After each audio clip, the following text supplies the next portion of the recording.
Welcome to the Sourcing Hero podcast, produced by Una, a group purchasing organization that empowers sourcing heroes, and Art of Procurement, the world's largest procurement podcast network.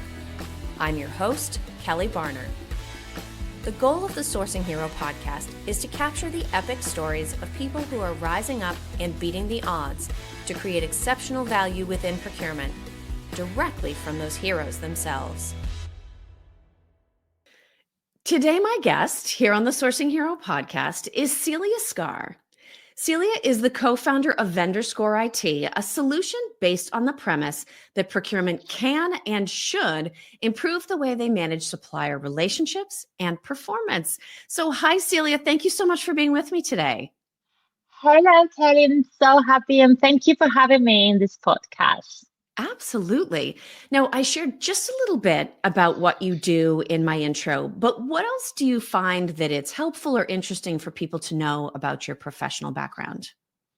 Okay. My name is Celia. I'm Spanish. Currently living in Portugal. I studied in IT by chance. I don't have a technical background, but I applied for a job that was supposed to be for customer service, and they hired me for IT. And I think this is important also for the audience, because sometimes you think that whatever you study at university or at the college, then it will take you to your role. But in my case, it wasn't the case. That the company decided to hire me for the IT department because of my human skills or my software skills. They said, we'd rather teach you what you need to know about IT rather than hiring an IT person and teach them your communication skills and the languages that you speak. So I started by chance, and since then I've been working in IT for around 16 years.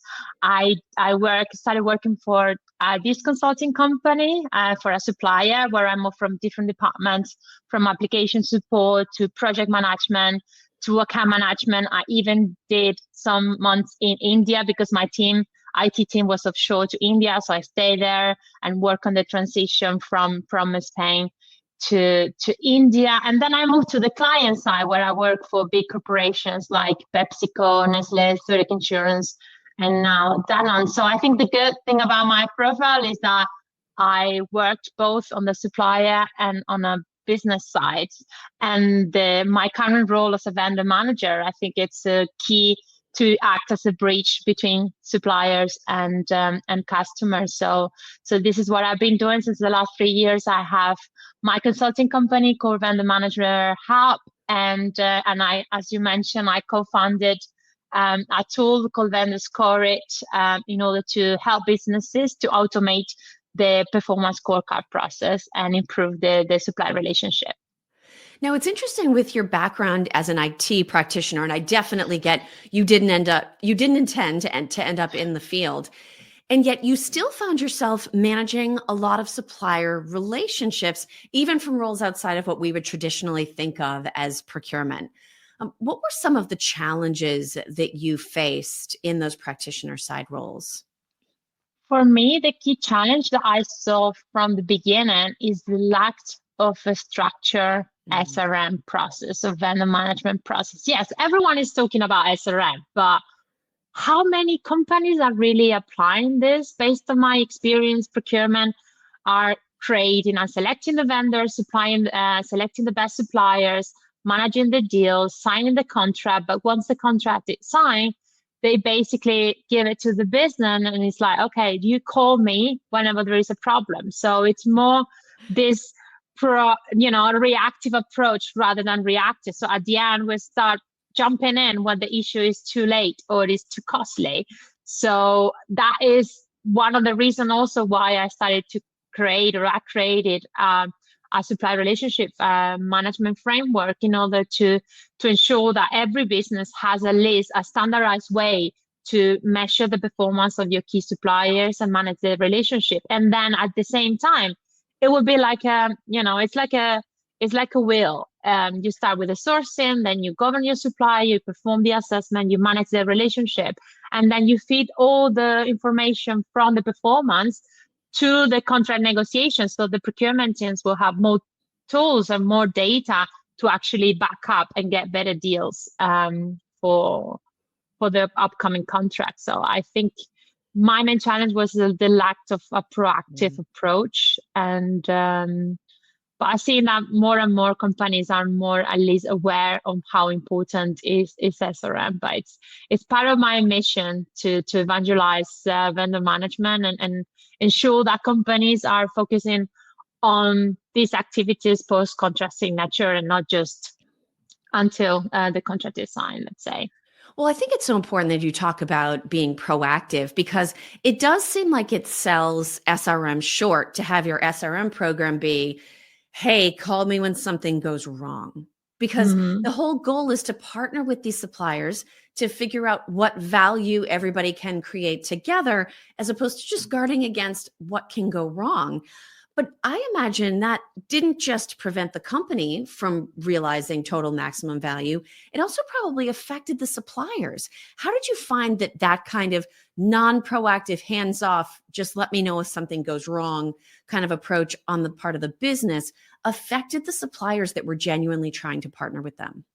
Well, of course, in their benefits, of course, because if you don't have a standardized process, there is a lack of accountability on the supplier. So they were basically working in their benefits and working in silos. Okay, I'm a supplier A and I normally work with big corporations, just for understand a bit the context now. So you have a big corporations like, for example, Danone, and they have different suppliers, and they're providing not just one service for that company, they're providing different services across different departments and different solutions.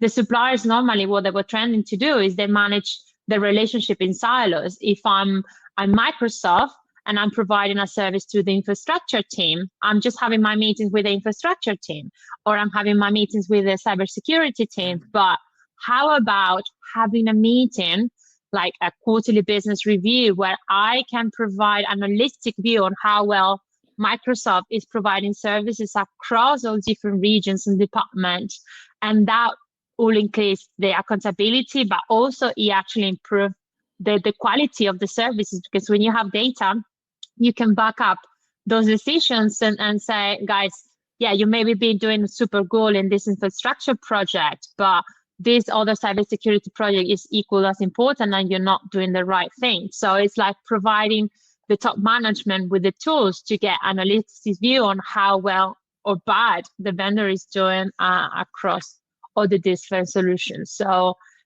yeah, it'd be around accountability. And I can tell you that as soon as you put a little bit of a structure in place and you start measuring the performance of the suppliers your way, the service is improving pretty much immediately.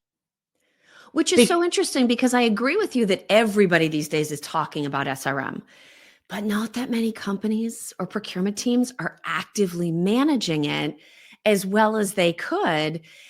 If you just have to put sort of a basic framework in place to really start managing these relationships, why do you think up to this point SRM has been so hard for procurement to get right at scale? I think it's most of the cases is a question of resources and a skill and a skill set, because they're not just focusing on the right. They having procurement teams are normally like so busy doing so many things at the same time that for them is a relief when the contract is signed. It's okay. Yes. Next one, where's next? So I think it's important that in every procurement team there is at least one FTE or a piece of the FTE that is specialized on SRM. And if not, they could hire another team. Like in my case, I've been working in what we call the vendor management office, a VMO. This is an organization that it sometimes falls under procurement, but in the case of IT, it's separate from procurement and it sits within the IT functions, reporting to the head of the office of the CIO. So I think it's important, if procurement doesn't have this function in place, there is another organization or another person with a different skill set that could take that relationship after the contract signature and make sure that they establish at least those minimum SRM processes, which in my case will be, first, I will say you need to segment your suppliers, understand who they are, which services are providing, what's the spend, and then categorize them into a strategic, tactical, operational, tier 1, tier 3, you name it. And then I would say to apply the Pareto rule and just focus on your top strategic suppliers that will bring you the 80% of the value. And once you have that, is establish a governance framework for each of them. So if it is a strategic supplier, my advice is to have at least 3 layers of governance. I put it in a pyramid where you have in the base, you have the operational meeting. That should be at least a monthly operational meeting that the supplier is having on a monthly basis with the client. Procurement doesn't have to be involved. They could be informed. Let's say in a raise day, they could be informed, but they don't really have to. But they need to have visibility on those if there is an issue. So in my case, for example, what I do is the supplier is having the monthly operational meeting with the key stakeholders of the company. I'm having also a meeting, even if it's like 15 minutes, so it's just a touch point on a monthly basis to say, is there any issue that I should be aware of? Because what I don't want to wait is until the next quarterly business review, until the next QBR to understand there is an issue. So I like to have, of course, I cannot have it with all my suppliers, but with the strategic ones, have at least one touch point with them just to see how the relationship is going. If there's anything that I could help them, because it's not just a question of them to demand things, it's maybe they're stuck in an internal process and they need my help. So it's how they can help me, but also how I can help them. So it's a bit on that mindset. I call it partnership or commercial meeting. And so this is once a month, and this is that should be in the strategy, say in the operational layer. So at least operational meeting with the internal stakeholder and an operational or touch point partnership meeting with procurement vendor management. Then on top of that, that's we have the QBR, the quarterly business review, which is more a tactical meeting, which is basically an aggregation of the feedback from all the different operational meetings for all the different services or product that the supplier is doing for the organization. So in that case, myself as a vendor manager, I'm collecting feedback from the different stakeholders. I'm using a supplier scorecard with a rating 1 to 5, where 1 is really bad, 5 exceeding expectation. And in this meeting, basically I analyzed the trends and how well or bad the performance was comparing to the previous quarter. But we also talked about innovation, improvement opportunities, any I would say, I forgot the name now in English, corporate updates. So let's say the structure of my QBRs, we start with some updates on the supplier side and on a client side to talk about, for example, objective 2025 objectives. These are our objectives and how the supplier should help the organization to succeed on those objectives. If there's any changes on the organizational team, any key information that could be for the supplier and also for the supplier to share with the customer if they have acquired, for example, a new company that could be relevant or a new technology solution that could be relevant for the client. That's sort of the activities also that's done on this QBR. So it's not just about performance, it's about information sharing, improvement opportunities, and also talked about innovation. So this governance should be super clear, at least with your key strategic suppliers. And then on the top, you have the more strategic meeting, top to top meeting with maybe the global CIO or the CEO to talk more about joint business plan, strategy, and that should happen at least once a year. Part of what I think is so interesting about that governance framework is that I'm trying to think in my mind, like, okay, so I've got monthly meetings with my strategic suppliers. I've got QBRs. I've got the annual, let's say, top to top. I think one of the things a lot of procurement teams struggle with is figuring out who is truly a strategic supplier. And I think having this kind of governance framework is almost a good way to back into making sure you have the right number. Because if you say, oh, well, all of my suppliers are strategic. Okay, well then meet with them all monthly, meet with them all quarterly, have top to top annually. When you start forcing yourself to think about it from that perspective and you say, well, I can't meet with them on monthly. Okay, then they're not all strategic.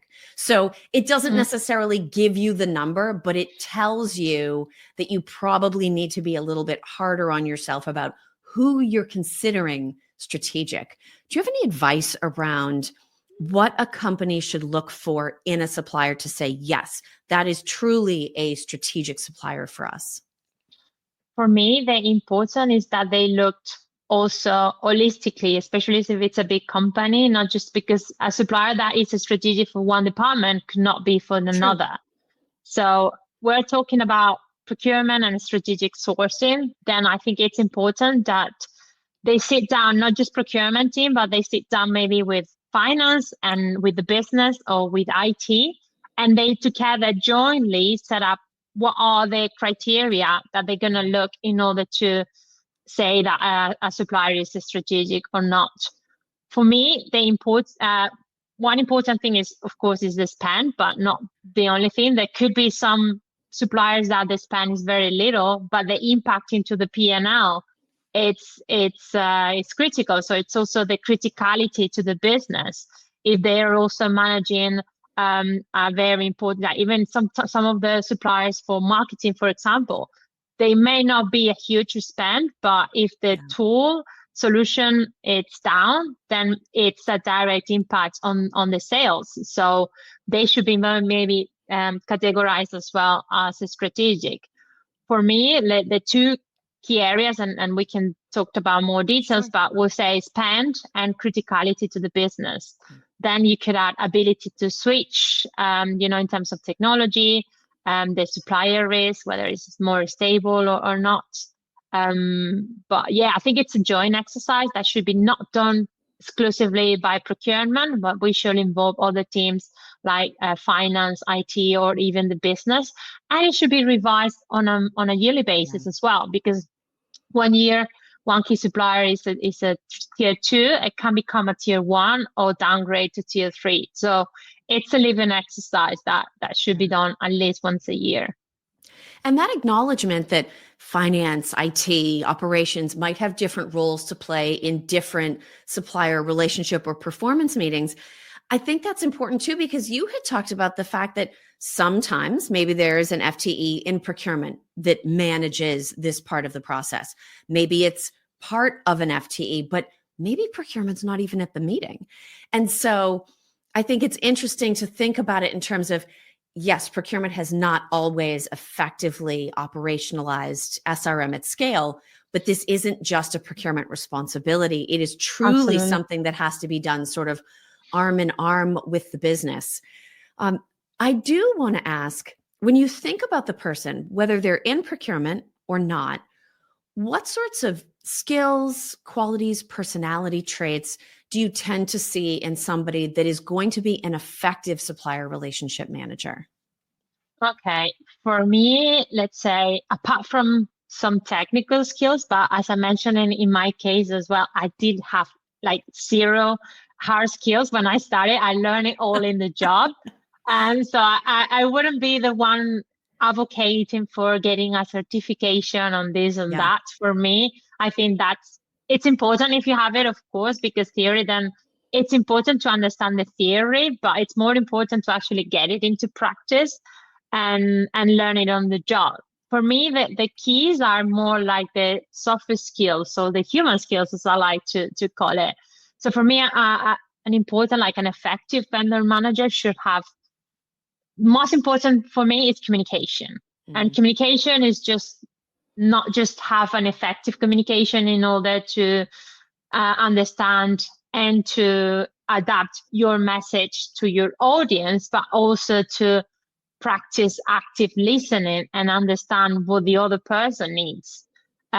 So I think for me, one of the key one is to have communication. So especially on target communication and active listening, emotional intelligence, of course, and especially nowadays, everyone is talking about AI taking over all jobs and super scared. Yeah, AI will do the monkey jobs, all the monkey activities, but they're not going to replace the human touch, the the fact. So I think it's emotional intelligence for me. It's a key one. The adaptability. It's important to understand, how the other person needs, how the culture, because now we're in a global world, and we're working with people from all over the world, from different cultures, different backgrounds. So I think it's important also to understand, especially when you're working with teams that are offshore, they're sometimes they're not working in the best conditions. They're working like super long hours because they have to adapt to the hours in the US or in Europe.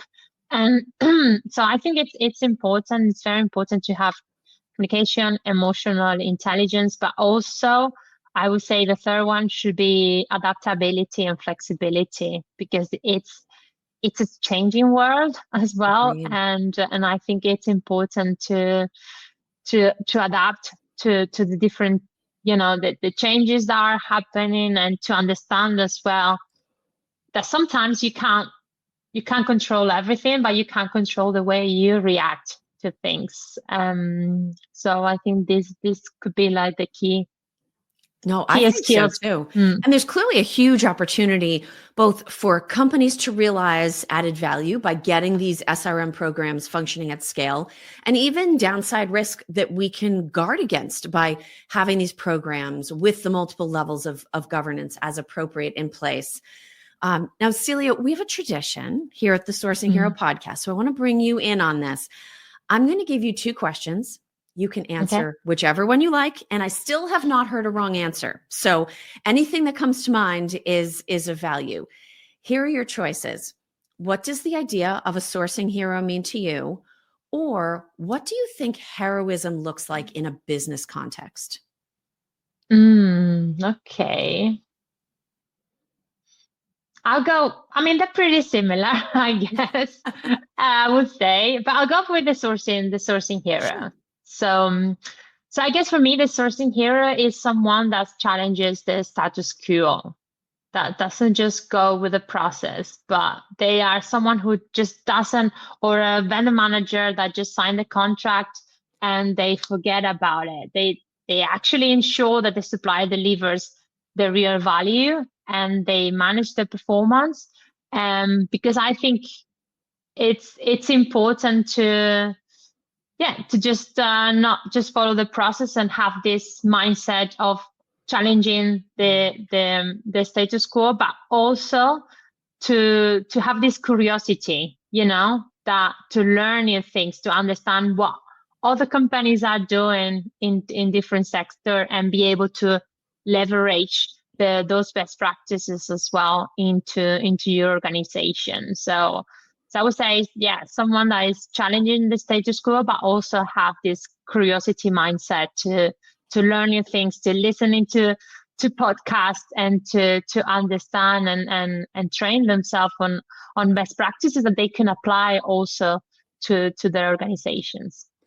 Well, and I think everything that we've talked about today, especially if SRM is an area where people know they should be doing more and aren't, I think you've given us some really concrete advice, some things to think about. If people are listening into this conversation and meeting you for the first time, and they would like to reach out and connect or learn more from you, what is the best way for them to get in touch? Okay, so the best way I think is LinkedIn, where I'm more active. So they can find me on LinkedIn under Celia SGAR, or they can find any of my companies, Vendor Scorage or Vendor Manager Hub. But mainly on LinkedIn, they can contact me, they can connect with me. I'm happy to have these coffee chats as well. I have every Thursday, I have 1 hour slot, and I call it Link Up Thursdays with Celia. And so they can just go in and book like half an hour with me to just have an informal coffee chat. So they're also able to connect with me through there. Thank you for listening to this episode of the Sourcing Hero podcast. Join us again next time for more true stories of sourcing and business heroism performed by your colleagues and peers. Look for the Sourcing Hero wherever you get your podcasts, and don't forget to subscribe. Finally, don't forget, sourcing heroism is taking place all around us every day. Keep your eyes open and you're bound to see it. Until next time, I'm your host, Kelly Barner. Stay well, and always remember that you can be a hero too.